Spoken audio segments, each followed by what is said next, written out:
Hello friends, welcome to my channel.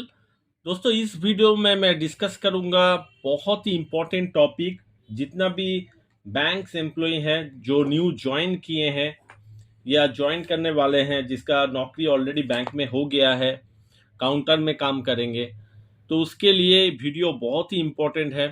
तो यहाँ पे मैं बताऊंगा due diligence while doing RTGS NEFT. तो आरटीजीएस एनईएफटी का फुल फॉर्म सबको पता है, इसके बारे में मैं यहाँ पे नहीं बोलूंगा। तो आरटीजीएस एनईएफटी हम लोग जब करते हैं तब क्या ड्यू डिलिजेंस आप लोगों को फॉलो करना चाहिए, तो यहाँ पे मैंने कुछ पॉइंट यहाँ पे लिखा है, उसके ऊपर डिस्कस करेंगे।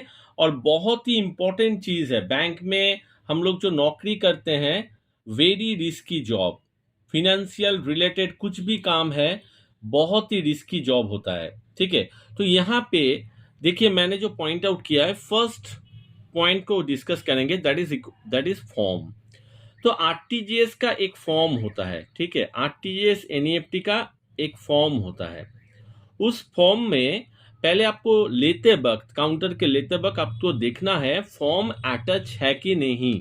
ठीक है, फॉर्म में साइन है कि नहीं, फॉर्म में डिटेल्स है कि नहीं, फॉर्म में date, check number, amount, signature, ये सब दिया है कि नहीं।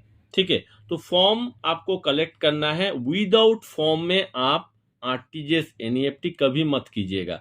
कभी कभी होता है कस्टमर क्या करता है, चेक दे देता है, ठीक है, ऐसे करके एक चेक दे देगा, और चेक का जो बैक साइड है, चेक का जो बैक साइड है वहां पे पूरा डिटेल्स लिख देगा, और बैंक एम्प्लॉय क्या करता है, फॉर्म फिलअप करता है।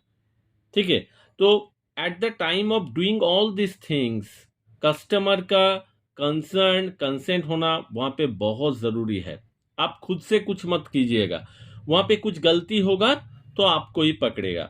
ठीक है, आप हेल्प कर सकते हैं कि भैया आप फॉर्म में जहाँ पे अकाउंट नंबर लिखा है वहां पे अकाउंट नंबर लिखिए, जहाँ पे सिग्नेचर का जगह है वहां पे सिग्नेचर कीजिए, ये काम है आपका। लेकिन आपका ये काम नहीं है कि गलत आप, मतलब ये जो रास्ता है, आप कस्टमर बोला है कि फिलअप कर दो, या कस्टमर ने चेक दिया है, बैक साइड में डिटेल्स दिया है, आपने फॉर्म फिलअप कर दिया, तो ये मत कीजिए। उसके बाद कुछ भी होगा, मान लीजिए आरटीजीएस अगर दूसरा अकाउंट में चला गया, तो कस्टमर क्या करेगा, आपको ही क्लेम करेगा, आपके ऊपर ही चढ़ जाएगा। तो ये मत कीजिएगा। सेकेंड जो पॉइंट है, चेक। चेक बहुत इंपॉर्टेंट चीज है आरटीजीएस एनईएफटी करने के समय में। उसमें आप डेबिट स्लिप या कुछ भी उसमें आप कंसीडर मत कीजिएगा। विदाउट चेक कभी भी आरटीजीएस मत कीजिएगा। मेल में कभी कभी होता है, बाय मेल में दे देता है, बड़ा बड़ा पार्टी जो होता है मेल फॉरवर्ड कर देता है, और मेल चेक भी मेल में अटैच कर देता है। लेकिन बहुत ही रिस्की है ये, जो आप लोग प्रैक्टिस है, ये बैड प्रैक्टिस है। तो चेक में आप क्या क्या दिखेंगे, डेट आपको दिखना है, फिर आपका सिग्नेचर अकाउंट के साथ सही से मैच हो रहा है कि नहीं, amount in words and figure आपको देखना है। ठीक है, और चेक के ऊपर आप देखिएगा कहीं पे ऐसे करके डबल क्रॉस या सिंगल क्रॉस कुछ ऐसा ना हो। और डेट का बारे में ज़्यादा ध्यान रखिएगा, डेट का जो फॉर्मेट है, डेट और ईयर, ये सब अच्छे से चेक कीजिएगा, और duly sign by the customer. Next जो मैं बताऊंगा, सिग्नेचर। सिग्नेचर यहाँ पे आपको दो जगह में दिखने को मिलेगा, एक है फॉर्म में, एक है चेक में। ठीक है, तो फॉर्म और चेक में और सिस्टम के साथ मैच कीजिएगा, फॉर्म में जो साइन है और चेक में जो साइन है, सिस्टम में साइन है, ये सेम है कि नहीं। ठीक है, फिर यहाँ पे आता है तीसरा बात, कि यहाँ पे अगर करेंट अकाउंट होता है, करेंट अकाउंट, तो करेंट अकाउंट का जो सील होता है वो मैंडेटरी है। प्रोपाइटर होगा तो प्रोपाइटर का सील चाहिए, अगर प्राइवेट कंपनी है तो प्राइवेट कंपनी का सील चाहिए। विदाउट सील मत कीजिएगा। ठीक है, करंट अकाउंट में आपको सील लेना पड़ेगा। फिर आता है अमाउंट। अमाउंट मैं इसलिए बता रहा हूँ, मैं चेक में भी बताया, लेकिन अमाउंट क्या है, यहाँ पे आपको दो दो जगह में अमाउंट भरना है, एक है फॉर्म में, एक है आपका चेक में। तो दोनों में ही आपको सही से चेक करना पड़ेगा कि दोनों जगह में सेम है कि नहीं। अगर नहीं होता है, फॉर्म में नहीं होता है, तुरंत आप कस्टमर का साइन कर लीजिएगा।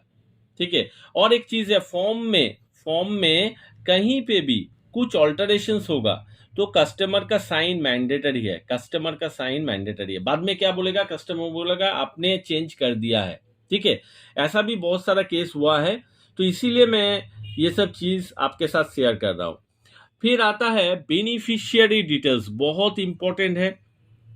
आरटीजीएस में एक बैंक से ए बैंक से बी बैंक में पैसा जा रहा है, बहुत बड़ा बड़ा अमाउंट करता है, कभी कभी करोड़ों का अमाउंट होता है। तो यहाँ पे क्या क्या चीज़ है, देखिए फॉर्म में जो बैंक नेम है उसको ठीक से आपको टाइप करना है। फिनाकेल में फिनाकेल 7 यूज़ कर रहे हैं या फिनाकेल 10 जो भी है, वहाँ पे बैंक नेम सही से करना है। अकाउंट नंबर किसका, beneficiary account number. Beneficiary account number में आपको ठीक से टाइप करना है। वहाँ पे 1274 है, आपने कर दिया 1247, तो गलत जगह में फंड ट्रांसफर हो जाएगा। तो आरटीजीएस में ये सब आपको ध्यान में रखना है कि अकाउंट नंबर सही है कि नहीं। फिर आता है आईएफएससी कोड, 11 डिजिट का जो भी अल्फा न्यूमेरिक नंबर है उसको ठीक से करना है। मान लीजिए स्टेट बैंक है SBIN 000, देखिए 437 और 4325, मान लीजिए ये हुआ, और आपने गलती से क्या कर दिया, 4325 के जगह में 52 कर दिया, तो ये यहाँ पे भी आरटीजीएस जो है गलत आपका हो गया। फिर आता है बेनिफिशियरी नेम। बेनिफिशियरी नेम भी इंपॉर्टेंट है। बेनिफिशियरी नेम एक्चुअली आरटीजीएस जब बी बैंक में जाता है, वहाँ पे अकाउंट नंबर और बेनिफिशियरी नेम दोनों चेक होता है। मान लीजिए बेनिफिशियरी अकाउंट नंबर जो है, मान लीजिए 10 नंबर अकाउंट वाला का जो खाता है उसका बेनिफिशियरी नेम है AB, तो ये दोनों ही चेक होगा, अकाउंट नंबर भी चेक होगा, उसके साथ नाम भी चेक होगा, उसके बाद आपका फंड आएगा। तो आरटीजीएस एनईएफटी में यही है ड्यू डिलिजेंस। कुछ भी अगर करेंगे थोड़ा ध्यान में रख के कीजिए, क्योंकि बैंक में फिनेंशियल रिस्क बहुत ज़्यादा है। तो ये सब point at the time of the doing the task आपको ये सब ध्यान में रखना है। वहाँ उस समय में आपको भूल जाना चाहिए मार्केटिंग का कुछ भी प्रेशर हो आपको दिमाग में नहीं लाना है। आप काउंटर में जो काम कर रहे हो पहले उसको ठीक से कीजिए, उसको डील आप ठीक से कीजिए, नहीं तो गड़बड़ हो जाएगा।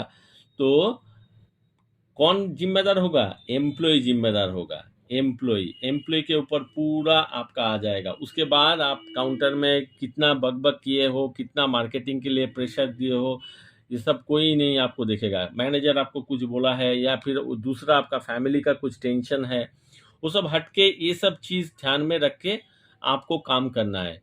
कोई मैं सुनता हूँ कि 12 बाइपार्टाइट सेटलमेंट हो गया, आप लोगों को बहुत सैलरी है, लेकिन सैलरी के साथ रिस्क भी बहुत ज़्यादा है। तो इसीलिए बैंक में जब ये आरटीजीएस एनईएफटी का मैं बात कर रहा हूँ, और भी बहुत सारा चीज़ है, जो भी आप काम करेंगे थोड़ा ड्यू डिलिजेंस के साथ काम कीजिएगा। और एक रिक्वेस्ट है, जो लोग मेरे चैनल को देख रहे हैं kindly subscribe my channel, like कीजिए, शेयर कीजिए, कमेंट कीजिए। Thank you for watching the video.